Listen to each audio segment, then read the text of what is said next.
하지만 만약에 사역자의 길을 가야겠다고 결단을 하시면요, 뒤돌아보지 마세요. 여러분, 오늘은 좀 대화하듯이 여러분들하고 이야기를 해보도록 할게요. 이은이라는 구독자님께서 전도사님은 주의 길, 좁은 길을 갈 때 다른 사람들처럼 뒤돌아서지 않을 확실한 믿음이 아니라 흔들리고 나의 길이 맞는지에 관해 고민이 되고 나의 사명인가라는 의구심이 들 때에 그 신학의 길을 계속 가야 한다고 생각하시나요? 작은 조언 한마디만 부탁드릴게요.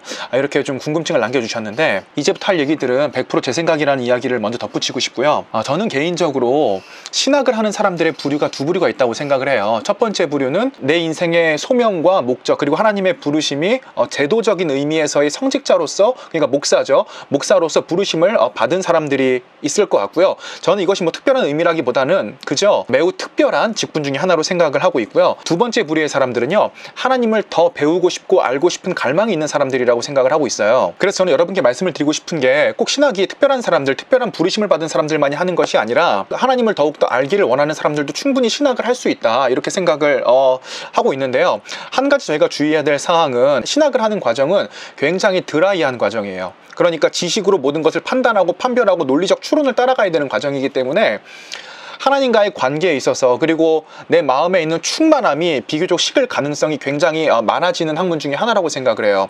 그래서 왜 그런 얘기가 있잖아요. 1학년 때는 목사 믿음으로 들어갔다가 2학년 때 집사 믿음 되고 3학년 때 평신도 믿음 됐다가 졸업할 때는 무신론자 돼서 나온다, 뭐 이런 이야기가 있을 정도로 신학의 길이라는 게 굉장히 사실 어려운 부분이 있기 때문에, 신학을 고민하시는 분은 이런 부분을 좀 생각을 해보셨으면 좋겠고요. 지금 이은님께서 고민을 하시는 게, 하나님께서 나를 부르신 것에 대한 확실한 소명이 없다, 이렇게 말씀을 하셨는데, 이은님께서 신학을 하시는 목적이 만약에 두 번째 경우 하나님을 더 잘 아는 것에 그냥 목적이 있는 경우라면, 제 생각에는 그 하나님의 소명과 부르심과 상관없이 조금 더 신학을 공부하시는데 시간과 물질을 투자하셔도 저는 괜찮을 거라고 생각이 들고요.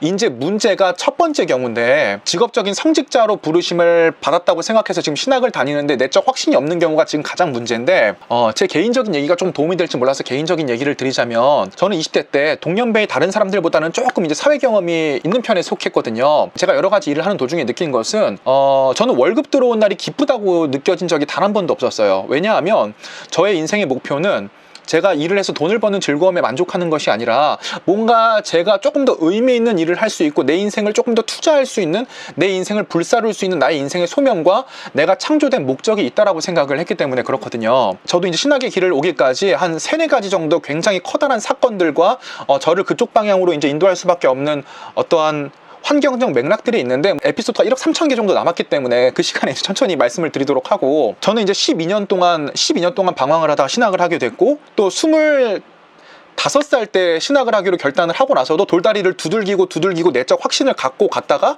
29살 때 신학대학원을 입학을 했단 말이에요. 그래서 저는 사실 굉장히 긴 시간을 방황하다가 선택한 길이기 때문에, 지금까지 제 안에 있는 하나님을 향한 열정, 예수 그리스도께서 나를 살려주셨다라고 하는 감격 같은 것들이 아직 꺼진 적은 없어요. 그리고 저는 재차 말씀을 드렸듯이, 만약에 예수 그리스도에 대한 제 감격이 식게 되면은 언제라도 이 일을 그만둬야 되는 입장에 있다라고 생각을 해요. 제가 가장 염려하는 상황은, 제가 생활을 유지하기 위한 목적으로 성직 활동을 계속하는 거, 저는 이것이 사역자와 직업 종교인을 나누는 결정적인 차이라고 이렇게 생각을 하고 있거든요. 물론 이건 제 생각입니다. 그래서 제가 신학을 하시는 여러분들께 항상 말씀을 드리는 게, 대학을 신학교를 가지 마라. 대학은 일반 대학교에 가서 세상적인 경험도 좀 해보고 믿지 않는 친구들과도 한번 교류를 해보고, 그리고 졸업할 때쯤 되는 20대 중후반에 여전히 하나님에 대한 부르심이 내적 확신으로 남아있으면 그 이후에 대학원을 가도 충분하다라고 이제 계속적으로 말씀을 드리는 편이거든요. 그래서 저는 신학을 함에 있어서는 한 번도 후회해 본 적이 없는데, 사역을 하다 보면서 느낀 것은, 제가 굉장히 오랜 시간을 준비하고 왔는데도 불구하고 생각 이상으로 힘든 부분이 굉장히 많고, 생각 이상으로 더욱더 많은 것들을 포기해야 될 때가 많이 있더라고요. 그때 잠시 동안 내가 사역을 그만둬야 되나 생각도 좀 해봤는데, 저는 이제 이런 생각을 해봤어요. 그럼 내가 사역을 그만두고 다른 일을 할 때 이 길을 가지 않은 것에 대한 후회가 없을 것인가에 대해 생각을 해봤을 때, 저는 100% 어떤 확신이 들었냐면, 내가 만약에 사역을 그만두고 다른 일을 하더라도 결론적으로 나중에 이 길로 돌아와서 다시 이 길을 걸어가게 될 것이다 라고 하는 100%의 확신이 좀 있었어요. 저는 그래서 어렵고 힘든 순간, 포기하고 싶은 순간이 와도 한번 그거를 생각을 해봐요.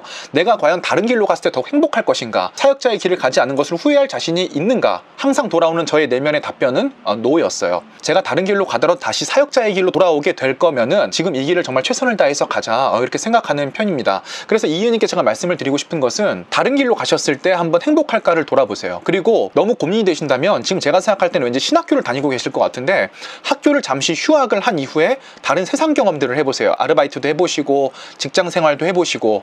그래서 이 신학의 길이 정말 내가 걸어가야 하는 길이 맞는지에 대한 내적 확신이 조금 더 쌓이신다면은 이런 부분에 대한 고민은 조금 줄어들지 않을까 싶습니다. 그리고 만약에 본인이 걸어가야 될 길이 아니라고 생각이 되시면 깔끔하게 포기하는 것이 저는 용기라고 생각을 해요. 이 길은 웬만한 소명과 확신을 가지고 걸어가지 않으면 다른 사람들에게 피해를 주는 길이고 하나님의 이름을 망령되이 일컫는 길이기 때문에, 제 조언은 신학과 사역자의 길 외에 다른 세상적인 경험들을 여러 번 해보시고, 그럼에도 불구하고 내가 사역자의 길을 가야겠다라는 생각이 드시면 다시 돌아오시고, 만약에 내가 사역자의 길이 안 맞는다고 생각을 하시면은 저는 일찍 포기하는 것이 이은님을 위해서 굉장히 좋은 길이라고 생각을 합니다. 꼭 하나님의 일을 하는 것이 성직자가 되는 것만은 아니라는 점 말씀을 드리고 싶고요.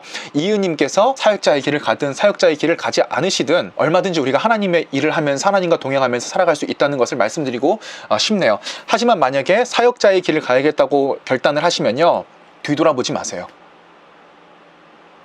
때론 방황되고 흔들릴 때도 많이 있겠지만 그 방황되고 흔들림을 안고 이 길을 뒤돌아보지 말고 계속적으로 걸어가야 하는 책임과 의무를 가지고 있습니다. 모쪼록 이은님 성직의 길을 가시든 가시지 않든 하나님께서 우리와 함께 하시고 하나님께서 우리를 통해서 땅을 하나님 나라의 방식대로 변화시키시기를 원하신다는 사실을 제가 말씀을 드리고 싶네요. 조금 더 궁금하신 내용이 있다면 댓글이나 인스타 그리고 메일로 부탁을 드리겠습니다. 저는 또 내일 영상으로 돌아오도록 하겠습니다. 피스.